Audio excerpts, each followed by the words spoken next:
Well, let us summarize the kasinas, both the elements and the color kasinas. The natural kasinas can be found in nature in general, and they can be condensed into a perfect representation of earth, water, air, and fire. And so can the basic colors of blue, red, yellow, and white also be found in nature in abundance and can be condensed into perfect kasina representations? These are the outward maximum representations of the essence of each of these elements or colors. When the mind gets a hold of these things, you should expect them to actually go beyond what is possible by mere visuals. So the mind takes this up and creates a mind-made counter image of it, and this is internal. And that is riveting. It's not that the elements themselves are riveting, it's you that is riveted. You are the one that is responsible for bringing this into hyper clarity. And it's not the hyper clarity that you're after. It's actually just the unification of the mind by interest, focus, and non-distraction. And what will be delightful in this is that the normal harassments of life, the normal emotional distress of life will have subsided. So we went over this before, that the 5 hindrances will have diminished and faded away completely. And one way to tell if you're on to this is to ask yourself, how do you feel? If the 5 hindrances have faded away and you are fully interested, energized, absorbed, then you are on the right track. It's very difficult for anybody exterior to you to tell you whether you have succeeded with this. Don't underestimate it. Please ask for more. It's a super normal condition above your normal interests. You may indeed have experienced supernormal experiences of joy and ease of body with worldly types of subjects, maybe watching sports or listening to music, watching a movie, reading a book, seeing art, being in nature. So you can presume that it's as good or better than the most intense of those experiences. All of those experiences come out of you. Nature doesn't do it to you. Music doesn't do it to you. Art doesn't do it to you. The movies don't do it to you. You are the one that does it to yourself. You are the one who creates these special states of mind. And remember that they're not simply states of mind, but they are whole emotional experiences as well. Your job with this is more or less like a vitamin pill. We can get our nutriments out of food in general, but by synthesizing and minimalizing and extracting, we can create a tiny little pill that has the essence of what is health-giving in a larger package.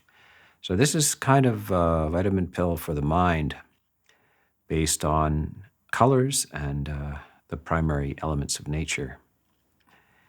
This is restorative. This is the way to above normal mental health, emotional health. The practice of this will sustain you in life. Now, I just want to go back and say that to think that you're going to just sit down and do this is magical thinking. You need to have a context for this. You need to put in the primary conditions before this happens. And there are a number of these things. For instance, the Buddha suggested that for the monks, that they go to the forest, live in the forest, practice in the forest, stay in the forest, O monks. So it's an ideal environment away from the normal interactions of the social life. So if you happen to be fortunate enough to be able to withdraw from the constant interaction with speech and all kinds of social invitations and social interactions, which are demands both in the life of leisure and in family life and in work life, this is very helpful. That's why we have formal retreats. But if you cannot do this, then you will have to be very careful and mindful in the midst of these things. And that's something that you can do.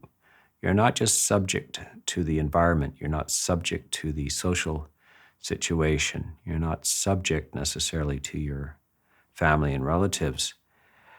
What the Buddha advises for the monks, because the monks can't stay in the forest all the time, they have to go out on alms round through any local village. And that's going to happen every day of their lives. Unless somebody brings the food to them in the forest, they're going to have to walk through the village. And so what does the Buddha advise them?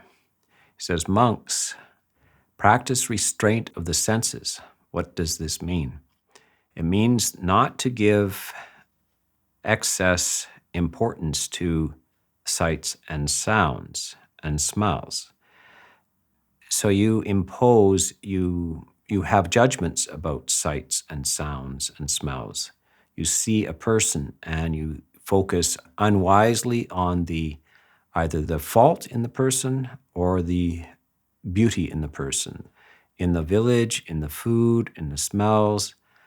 All of these things, you give unrestrained attention to some aspect of it. Now, if you give unrestrained attention to the fault in the object, the person, whatever you're watching, you will create a sense of negativity or ill will, and you will lose your capacity to experience the beautiful. That is samadhi. Also, in the sights, if you focus on the desirable and attractive, then you will also lose your serenity and focus. So as you go out into the city and into the situation, you remember we say restrain the senses, but it's the mind. You're not going to walk around with your eyes closed in the middle of the city. You're not going to walk around not being able to hear things. It might be dangerous if you do.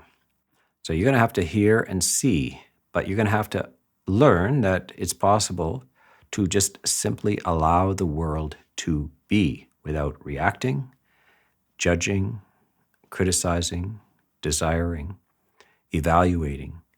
This is something to be practiced, and this is absolute deliverance. It is known to all of the wisdom traditions, including the ancient Greek philosophers and Roman philosophers. They understood this idea of walking through the world without reacting to the world. So it's not that you don't see anything or hear anything, it's that you understand how the mind can make mischief for itself. And this is not taught. In fact, it's the opposite. So you're raised in a culture of what's called critical thinking, which is encouraging you to have strong opinions about everything, passionate ideas about everything. That's supposed to be celebrated. Well, I suppose it's better than being, absolutely depressed and callous about everything, but it's not good enough. To be passionately involved in politics, in social situations, in the environmental movements are all problematic because you are going to generate both negative and desiring types of emotions, and this will disturb the mind and disturb the heart as well. Does it mean that you don't care, that you drop out? No, it doesn't. It means you can address any of these issues, but you must be careful about what kind of emotions you're generating. If you're generating the 5 hindrances and thinking, well, I simply have to, that's my duty, I must contribute to this cause, and those people are being unjust, unfair, or this cause needs to be fixed and celebrated, so I must feel strongly about this. It's not necessary. it's not about how you feel, it's what you do. So what you say and what you do. Saying and doing do not require negative emotions behind them. The Buddha spent, after his enlightenment, the rest of his life in a very active way, organizing one of the largest religious structures on the planet, which has lasted to this day. He had to organize it, structure it, talk with all kinds of people, train monks, and the monks, indeed, then they go on to do the same thing generation after generation after generation.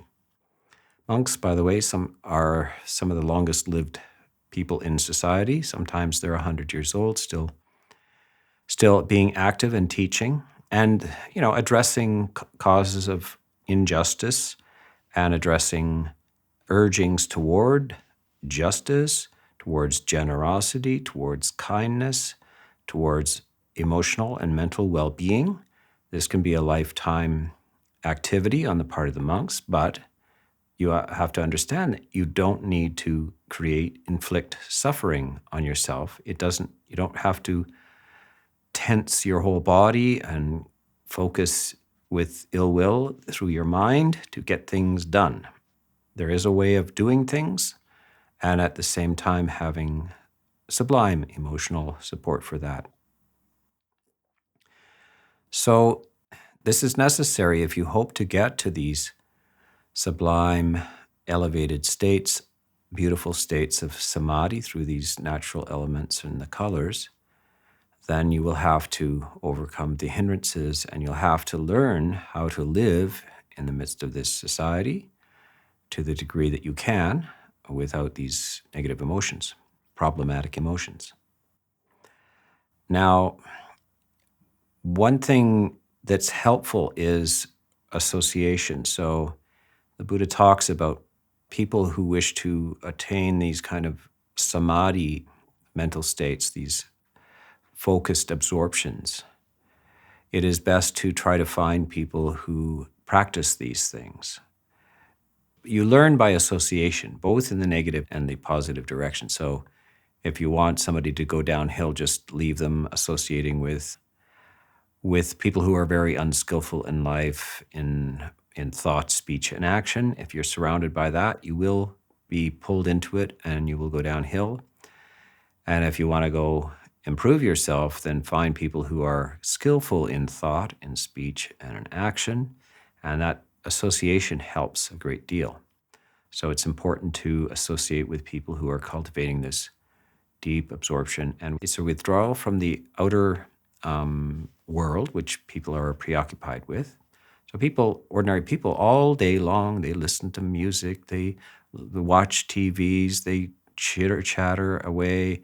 This is it's not possible to establish samadhi and engage in that lifestyle. You must have withdrawal. So withdrawing from the outer sensory world is the mode that the consciousness must take. Most people don't know what you're talking about. They dread being unstimulated. So the worst thing you can do to somebody in a lot of prisons is put them alone in solitary with no stimulation. You're actually committing yourself to some solitude and withdrawal of the senses to do this. Most people don't understand it, and they do anything to get away from that. So they feel very lonely and bored and fear solitude itself. So this is a different approach. It's to learn the love of solitude. But remember the deeper definitions of solitude. So solitude is the absence of the 5 hindrances, the real solitude. You're not alone if you're angry, desiring, agitated, slothful, full of doubt. They're with you. That crowd of negative emotions is with you. It's only when you're without them that you have true solitude. And solitude is to be one. This word monk that we use, as Buddhists, we're not in the original language called a monk. We're called a bhikkhu. But what is this word monk? It comes from the word mono, meaning one who is alone, and a monastic, one in a monastery, mono, one, single. So this is the ideal of a whole part of the population, both in the West and the East. This is not unique to Buddhism. The idea of that you can have very beautiful and rich experiences in solitude, and that constant company, constant interaction with the world can be deleterious to your well-being and happiness, that there are things above and beyond that. You can use the company of others to get there, but they have to be of a certain type of temperament in order to help you get there. So, in order to move towards this, you will feel frustrated if you try to jump in ahead, but you need to go over the Eightfold Path, and this will establish you in a view, for instance.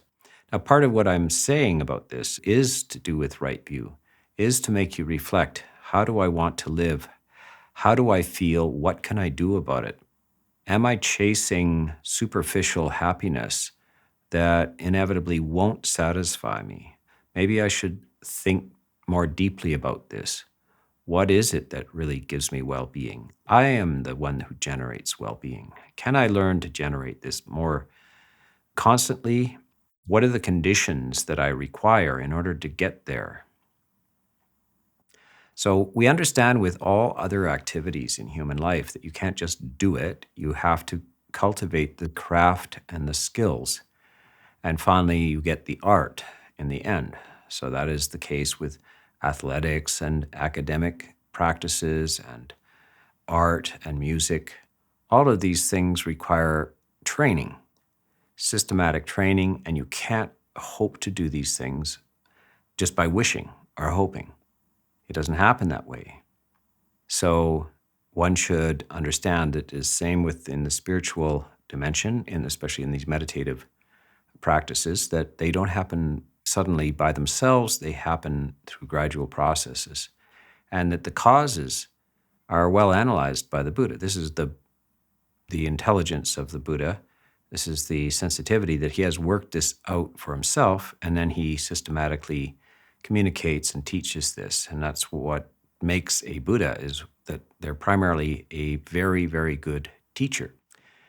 These states of mind are not generally known in the world, not generally practiced, not even in many cultures, and many people have not even ever considered this or heard of this. So this is something a little esoteric. It's on the margins of things, but very beautiful and well worth the effort. When you do these things, though, you have to give it a good shot in the right conditions, with the right encouragement, the right situation. And you need to go over the instructions again and again. And by the way, so please refer to other talks I've given on the preparation for these. The preparation for these is similar to the other subjects of concentration. So one needs to cultivate very carefully this mindfulness of the mind, being aware, fully aware of what you're thinking and feeling, in order to reduce this problematic nature of the hindrances. And there are right efforts to be made, and I have given a whole series of talks on right effort. Please refer to that as well, so that you can arrive at the eighth factor of the Eightfold Path, and it is right concentration, right samadhi, right beauty. So I won't pursue it beyond that in terms of what follows right samadhi, because that's not the end of the path. Right samadhi is the springboard which delivers you to right understanding, and that is, of course, enlightenment. So the absorptions are not the end of the path, but they are both. There are temporary experiences of the beautiful, and which encourage you to want to live in the beautiful all the time. And they also prepare the mind for the realization, which allows you to attain to the ultimate freedom, that is enlightenment. So it's not to be dismissed, and there are schools of Buddhism that are very dismissive of these practices, but The Buddha himself advocated this, of course. It's an Eightfold Path, and the last factor is samadhi. And he says, for one who has right samadhi, there is no need to wish. May wisdom arise. Wisdom naturally rises and swells out of the practice of right samadhi. So don't dismiss it or try to bypass this. It is the route to wisdom. I want to just mention for some of the audience that are maybe not aware that there are also 4 sublime emotional states. So look at the way the Buddha structures these. There are 4 sublime emotions: the loving kindness, compassion, sympathetic joy, and equanimity. And then there are the 4 elements that can be practiced as samadhi meditations, that is earth, water, air, and fire. And then 4 primary colors: blue, red, yellow, and white. So look at the structure of these things, these little handfuls that the Buddha gives. It's a marvelous clarification and organizational pattern that he offers to understand what are the beautiful structures of the heart in terms of those emotions, and what are the devices that you can use to enter into beautiful states of mind and emotion. The elements are one of the opportunities, including breath, by the way, breath meditation, which many of you have practiced, and these color meditations. I have given this retreat primarily because I think that the 4 natural elements, earth, water, air, and fire, and the 4 primary colors are very rarely taught because it's awkward to give retreats on them. But I thought it would be a shame if you went through life and had not heard of these things. They are represented very strongly, especially in the commentaries, the mainstream commentaries over the centuries after the Buddha. They are represented in the suttas as well. It's likely that a person, unless you're a studying monastic, one who reads the commentaries as well, that you may never come across these things. So we have this medium, YouTube and the internet and so forth, and we are trying to use it to the extent that we can to freely distribute this kind of information. And this is unique in history. Before this, it's in books.